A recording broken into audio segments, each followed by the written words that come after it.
These players getting seated, Alessio, Boschetto and Giulio Tarlao squaring off against each other, putting their friendship perhaps to one side just for this game, as we have, looks like a Lilligant plushie on the table there. Indeed, in full Technicolor, I might add. Alessio and Giulio, as we were saying, no strangers to the high level of competition. Alessio, 2018 Oceania International Champion over in, I believe it was Sydney that year that tournament was played. North American International Championships top 4 in 2018, and 2018 getting the top 16 at the World Championships. Yeah, there he is, and then facing him, Giulio Tarlao, and such recent achievements there for him. Lille Regional finalist, which in fact was the equivalent weekend this time last year, the Lille Regionals. Bremen top 4 that same year, OCIC top 16, EUIC top 8. This is a player who's no stranger to high level of competition.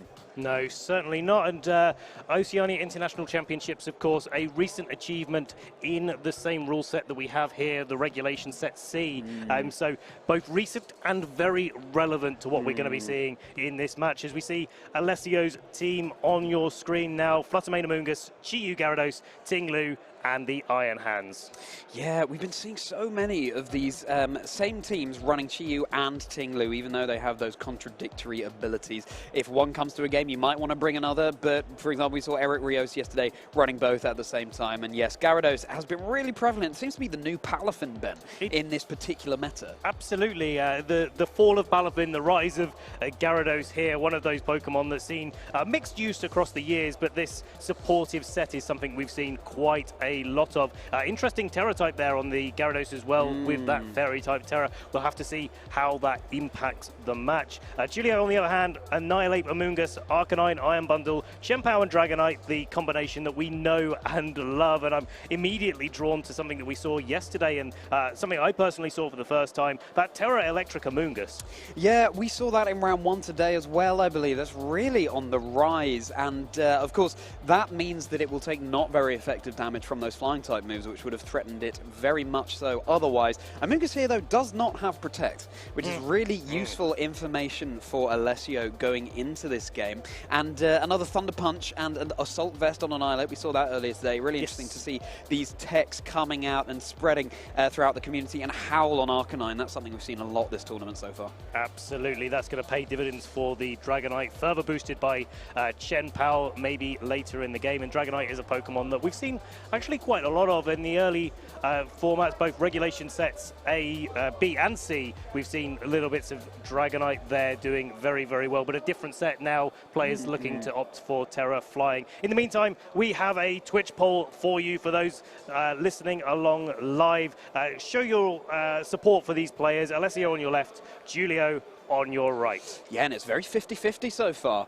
Really interesting to see who will come out on top, given that the Twitch poll is undecided as of yet. I remember Giulio, yes, back in the Utrecht special event doing especially well as well. That was around a time when Choice Band Dragonite was on the rise, and with those Terra Flying Terra Blasts, it can deal massive damage. But that's something we haven't seen so much today. We've certainly seen a lot of the other choice items, Specs and Scarf. Well, it looks like that poll was left divided between all of you people and players watching along the way. So no indication for us as to who's going to win this game, certainly as we go into turn 1, game 1 of round 3, or round 12, in fact, of the Malmö Regional Championships. And here we go. We've got the leads. It's Alessio's Chiyu and Fluttermane against Giulio's Arcanine and Annihilate. Booster energy going off on Fluttermane, activating its Protosynthesis, and it will be the special attack. That does seem to be the stat of choice that is boosted on these Fluttermanes at the moment. Very quick locking in of moves from Alessio there.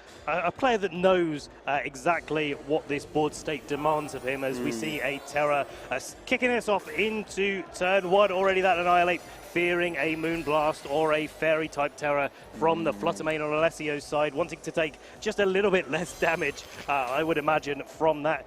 Boosted up by its Assault Vest, it's going to do pretty well, but a Shadow Ball doesn't target into that. It targets instead into the Arcanine, and is enough to pick up the KO alongside Dark Pulse coming out from that Chiyu. It's Alessio taking the early knockout, and this Drain Punch coming out from the Annihilate isn't quite enough to pick up a KO on this Chiyu. So an early advantage for Alessio as the Chi-Yu does recover a little bit of health. Yeah, it's been the rise of the bulky Chi-Yus this tournament as well. We've seen a lot of them, and they can really threaten some excellent damage. Of course, that was very safe doubling into the Arcanine slot because it can't protect. So even if something else were to switch in, both of those attacks, the Shadow Ball and the Dark Pulse, do decent neutral damage to all of the Pokemon that Giulio has in the back, relatively speaking. But it is going to be the Chien-Pao joining the field instead, lowering the defense of all the surrounding Pokemon. Absolutely, and what I'm really interested to see in this game is at what point do you start attacking into that Annihilate? The signature move of Annihilate, Rage Fist, is going to get stronger every time a Pokemon targets into it successfully. And so you've got to pick your moment here where that Annihilate for Giulio could really run away with the game. We'll have to see how that develops as Chi-Yu leaves the field for Alessio. Yeah, the special defense aura drop is not going to be present anymore as Amoonguss joins the field for Alessio. A really strong supportive option, of course. It's Ice Spinner calling that switch. Oh, into the Amoonguss. It's not enough for the knockout. Fortunately, the Amoonguss is holding that berry, which is going to recover its HP by just a little bit. But a really good call out from Giulio there. Moonblast going into the Chien-Pao. Of course, a super effective move. Chien-Pao is not known for its bulk, but it is carrying that Focus Sash, so it's going to survive for at least one more turn. Rage Fist is just going to come straight out from Giulio's Annihilate into the Fluttermane, and it's enough for the knockout onto Alessio's Fluttermane. But, you know, it already put in some good work. Who needs a boost on Rage Fist when you're targeting into a still Ghost-type Fluttermane there? Certainly not Giulio in this position, and Fluttermane leaving the field is a big Pokemon to be lost here, especially when Alessio's Pokemon are in the yellow of their hit points now. They're not going to be able to take too many attacks here from the Chien-Pao on Giulio's side of the field. It's kind of got its pick of targets here, but the question is do you go for that Ice Spinner into the Amoonguss? Do you target down the Chien-Pao with a Sacred Sword? And under fear of Rage Powder as well, that decision can be quite tough. Yeah, it's targeting the Chi-Yu there. It would be with that Sacred Sword. Chien-Pao, of course, is not going to be around for a particularly long time anymore. It's Pokemon that's here for a good time, not a long time. It's going to keep itself safe this turn with a Protect, and so is that Amoonguss. And it was really crucial, that Ice Spinner coming out onto that Amoonguss, catching that switch in. Nasty Plot is able to be chosen by Alessio's Chi-Yu, calling perhaps that Protect. And it was a U-turn going into Alessio's Amoonguss, so that was a really well-called turn by Alessio there. Perfectly played there, getting the Nasty Plot, not taking any damage, wasting the Chien-Pao's Protect as well at the same time. You couldn't have asked for more out of a turn, as well as the leftovers recovery, of course, on that Chi-Yu. That might pay dividends later in the match. That little bit of HP is all that you potentially need. But now, with that boost onto the special attack of the Chi-Yu, really Alessio has to find a way to make most use of it, because you set up the Nasty Plot, you get another attack off, and maybe that's all you get, and you know, you really do want to make the most out of those boosts. Yeah, and it's going to be Amoonguss rather than the Chi-Yu that's terastallizing for Alessio here. It's going to be the Water type. It's a very common Terra type on the Amoonguss. It's very useful defensively, and it will be Rage Powder. So Ice Spinner is no longer going to be super effective against this Amoonguss. It's going to be not very effective, in fact, and that is exactly what happens. Amoonguss takes a little bit of chip. It's not enough for the knockout, so a good call there. Dark Pulse is easily going to be enough to take out this 1 HP Chien-Pao. The Nasty Plot boost not mattering too much in that particular turn. The Annihilate is left free to go for a Rage Fist. It's going to be connecting into the Amoonguss. It's enough for the knockout. Alessio's Terra option is already down and out. Has it put in enough work? Only time will tell. It certainly shall, and I love the way that Alessio is playing around this Annihilate at the moment. Alessio, of course, knows what Pokemon he has in the back, and clearly playing to knock out the other Pokemon on Giulio's side of the field, so he can spend time targeting down that Annihilate in the end game. Amoonguss, though, going to make that quite a bit harder for Alessio to achieve, and Giulio bringing it in at the opportune moment, especially when this Gyarados, not aided by the safety goggles item, instead a health recovery berry will have a little bit more of a tough time in this situation. Yeah, will, and it's just given Annihilate a Defiant boost thanks to the Intimidate ability, but Alessio had no choice. It's the only Pokemon he has remaining, so he had to bring it in. This Annihilate really is quite something to be feared.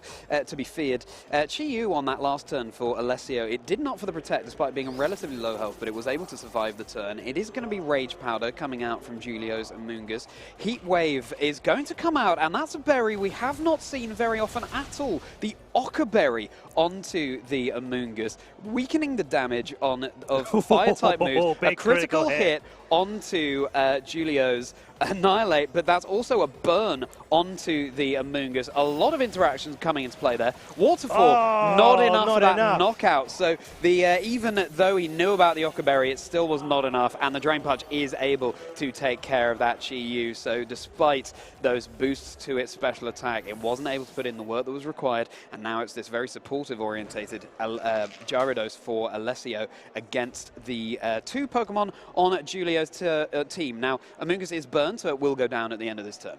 But the Annihilate there is going to be facing the Gyarados now.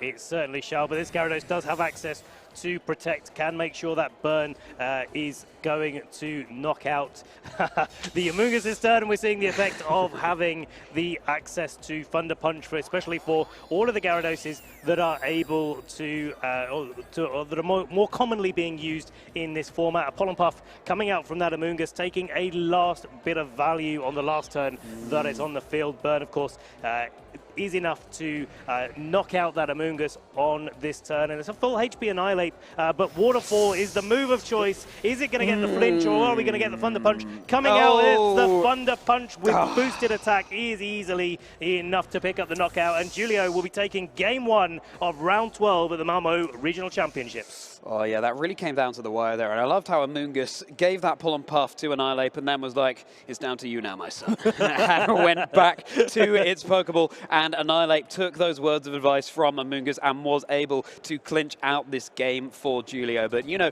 again, it really did come down to very slim margins there. Alessio played very well, but at the end of the day, his Gyarados just did not have that damage output with the Waterfall. And you see the effect of the Ochre Berry on Giulio's side of the field. That's really crucial. And I like the combination of having Ochre Berry with the Terra Electric. So you've got some insurance against the Fire-type moves that come out that can really do a lot of damage. Chi-Yu rising in popularity makes that ever more relevant. And of course, if there's Flying-type Pokemon like the Terra Flying Dragonites that we're seeing rising in usage, then hey, let's switch it up to electric type. Yeah, exactly. Seeing that Ochre Berry, it's a real reminder for me of the Sword and Shield season where, you know, Shucker Berry Incineroar, for example, was everywhere, and Cobra Berry Amoonguss.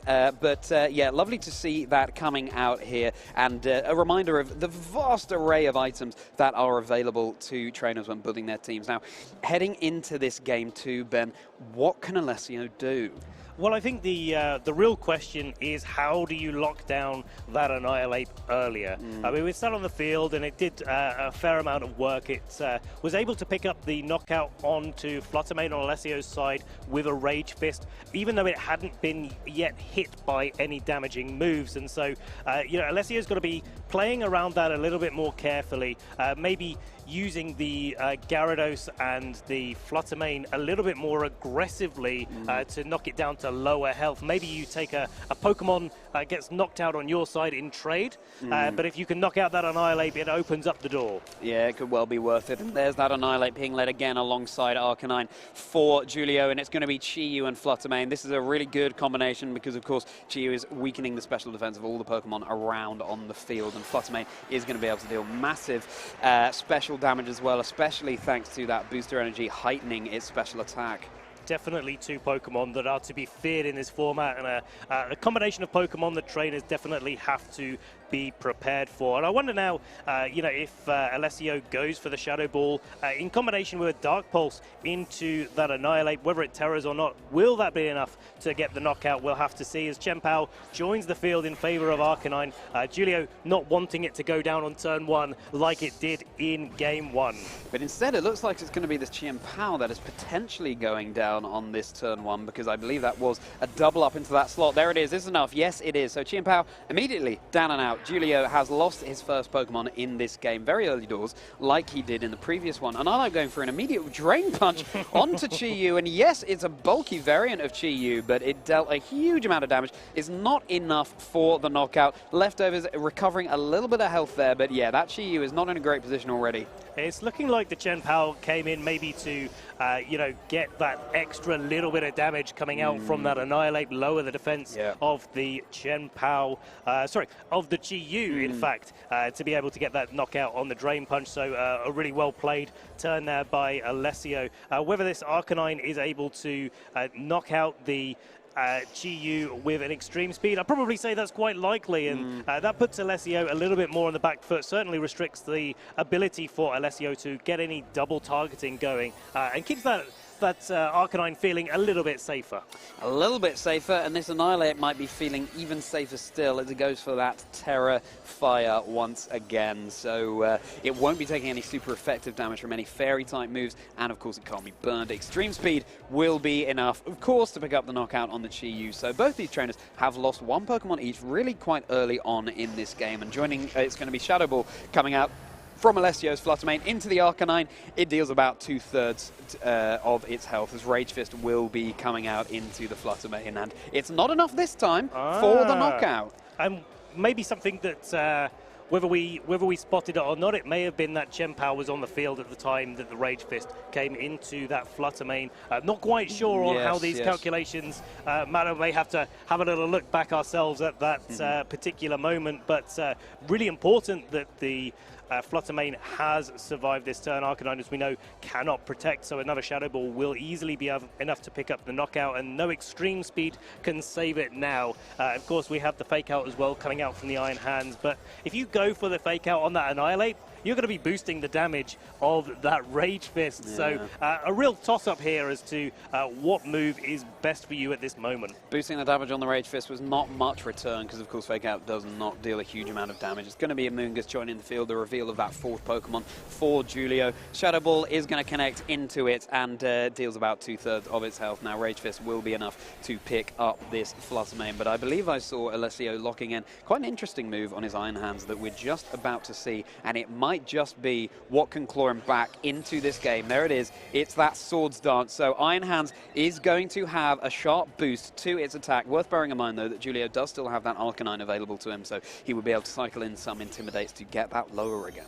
A sharp boost in the truest sense of the word there, Charlie. And yeah, that's definitely the adjustment that is going to make a big difference. In the end game, Gyarados wasn't so great for Alessio, but in this case, the Iron Hands is definitely going to put in a lot of work. Amoonguss fearing a little bit more damage coming out from Alessio's boosted up Iron Hands maybe, and is switching out into that Arcanine to lower the attack a little bit back to neutral. U-turn coming out onto the Amoonguss, though, with the Annihilate leaving the field in favor of that Amoonguss that's just switched out, and now it's got a little bit more health, slightly less because of the Drain Punch, but definitely enough here as a Spore lands into that Amoonguss, and a really nice demonstration of how U-turn, Volt Switch, or any moves of the like can allow you to position effectively.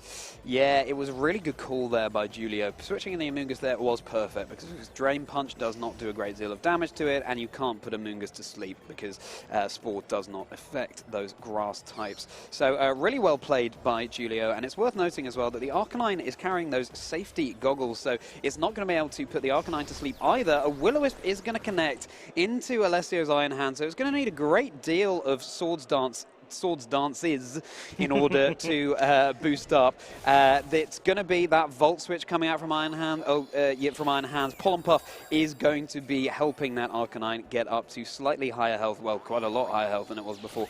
And a sorry little Pollen Puff, I hate to say it, coming out from Alessio's Amoonguss into the Arcanine. So this Iron Hands is in a much less favourable position than it was, and it looks like we're seeing the forfeit. We are indeed. Alessio not feeling like he can play out that game, and it will be Giulio Tarlao that wins in round 12 of the Malmö Regional Championships. Of course, yeah, that's a little bit unfortunate in the speed training for Alessio of these two Amoongusses. If that quite sorry Pollenpuff came out when the Arcanine had a few less hit points. It would have been maybe a different game. We won't know now. Looking at those damage rolls, whether or not it would have been enough, but certainly the Pollenpuff from Giulio coming out onto that Arcanine kept it nice and healthy and ended that game on the spot. Yeah, what a move Pollenpuff is. How very useful Pollenpuff is to heal up your partner Pokemon as well as dealing a little bit of damage, sometimes a lot of damage depending on the typing of the Pokemon on the opposing side to your opponent. But yeah, masterfully played by Giulio. And again, we've got to remember that he had a rough start to day one yesterday, and here he is taking wins left, right and centre. So a master of keeping his head in the game. And I think the real thing that I'd like to call out in this match, not something that we've really talked about, but Giulio had very few protects on the Pokemon that he brought, and that choice can sometimes come back to bite you, so to speak, and make it very hard. In fact, earlier in day one, we saw Barashakosh Chromie play against Eric Rios, and Eric really took advantage of the fact that there was no protect on Barash's Pokemon, and that really didn't go so well for him. But actually that was okay for Giulio, because the moves that were in protect stead were able to get him that victory. And I think what that shows us above all is knowing your team inside out, because yes, Eric might have been able to clinch out that victory against Barash because he had more protects, but Giulio was able to win even though he didn't have so many. If you know the tools available to you and you know how you can pivot and soak up some attacks, then that can be all that's needed. But very dependent on team composition and an illustration of how much variety you can get in this game. Certainly is, and a real showcase of those sort of safe, consistent plays, even though you don't have the protect available. That switch and volt switch, switch and U-turn in this case, is one of my favorites actually. Being able to reposition, kind of switching in the Pokemon next to you, which is not something that usually we're able to see in VGC. And you could see actually Alessio's reaction to that play, knowing what was coming as soon as he saw the U-turn. It was like, oh, okay, we're doing this one. Right. Yeah, that wasn't the best move that I could pick at that moment. Interesting moves, U-turn and Volt Switch, because yes, you can reposition. If you have a faster U-turn, then you have to be prepared for the incoming Pokemon to receive some damage. Right. But if it's a slower one, then you get a free switch and you don't have to spend a turn repositioning with perhaps a protect from your partner. So really, it's a move that I think you have to use with caution. I think it's a move that favors players who have maybe a little bit more experience on their side. Certainly is, and the other one to make about that slow Volt Switch is you get the ability to use it after your opponent has switched, based on how the turn plays out. The switches happen before the moves that come out, and so if your opponent has switched, you've got a bit of a slower U-turn coming out. Even if it's a faster U-turn, you get the opportunity to react to what your opponent's done. That gives you an extra layer of flexibility with how you've played the turn and how you react to what your opponent's playing. Yeah, and a especially useful move if your Pokemon is carrying a choice item, say, because of course you're doing a little bit of damage, but able to reset that choice item to come back in and lock into a different move next turn. But yeah, congratulations, huge congratulations to Giulio Tarlao. Of course, again, both Italian players. I'm sure there was, perhaps a single tear running down Giulio's face as he took that defeat onto Alessio. But at the end of the day, we're all here having fun, and if the shoe had been on the other foot, I'm sure Alessio would have done the same with Giulio. So. Absolutely, and these trainers that have been playing at the highest level for quite a while will be well versed in wiping those tears out of their eyes and composing themselves for the next round, of course. Both the case for Giulio being the winner, unfortunately for Alessio not being the winner, but Alessio's no stranger to picking himself up and carrying on to great things, I'm sure, for the last couple of rounds that we have today. Well, yeah, exactly. They have to be well versed in wiping away those tears, because they've got another game to play. And that's one of the advantages of this kind of tournament structure. You can't really focus too much on your losses. It does require quite a lot of mental adaptability, I suppose, just being able to compartmentalize, put that loss to one side. That's okay. I still have to face through these next few rounds, and yeah, that's certainly something that I think should be talked about a lot more in this Pokemon community. Especially Giulio. I'm not quite sure of the Swiss record when they came in. I didn't quite catch it, what record Giulio was on, but I believe it was still X and 2, if memory serves. That means that Giulio has not lost since round 3, and we're in round 12 right now. So definitely... Do you know what? It's just incredible. That's what I'm going to say. I'm going to cut it there because there is nothing else that you can say about that. The resilience of Giulio coming through, especially when you're playing against your friends. We talked about this a little bit before, but you know, you just have to keep yourself composed. We'll hear a little bit more about that over on the couch with your winner from round 12 of the Malmö Regional Championships, Giulio Tarlao. Thanks very much, Ben. Hello, trainers. We are here with Giulio Tarlao, the winner of our last round. So you've just won that round. How do you feel? I feel great. I feel confident with the team. I'm X3, so I have to win the last 2 matches for advance to the top cut, but I think I can get it. Yeah, that was such a thrilling game to watch. So in both Game 1 and Game 2, you lost a Pokemon turn 1 from a double up. How did you feel during those games when you lost a Pokemon immediately? In this particular matchup, it's like almost planned to lose a Pokemon in the first turn. Oh, okay. In order to exchange 1 kill for 1 kill. So, okay, you kill me Arcanine or Chien-Pao. But I kill you Chi-Yu, or maybe put in range of extreme speed of priority move, and then I can when Chi-Yu go out of the field, I can play better against other things. Okay, that makes sense. And I wanted to talk a little bit about your team. Obviously, you've got an Annihilate, but it's not a very standard set. It's Assault Vest, which is we haven't seen much at all previously. Can you tell us a bit more about that? The Assault Vest Annihilate is made for this particular matchup. In particular, even Thunder Punch for the Gyarados. Right. This like Spanish good stuff. So the Assault Vest, I talked about that because these Pokemons that do so much damages, they don't last so much on the field. They have like low defense, low HP. So I don't need to do much damage like with Bulk Up to boost my attack. So I just need to make a move and shot them, and then I can tank everything. Yeah. All right, that's really cool. And so, when you built your team, did you start with the Annihilate and then build all the Pokemon around it? This version of the team is another version of the team I was using in London, where I cut the top 8. Yeah. But I didn't feel confident with Goldengo. I had Goldengo instead of Annihilate. Right.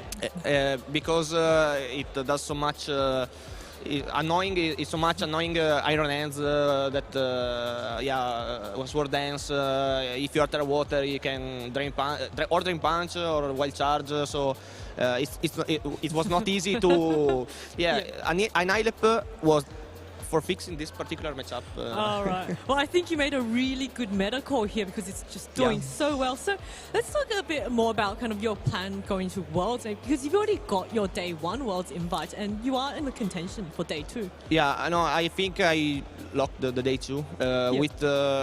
With this event, I have more than 700 CPs.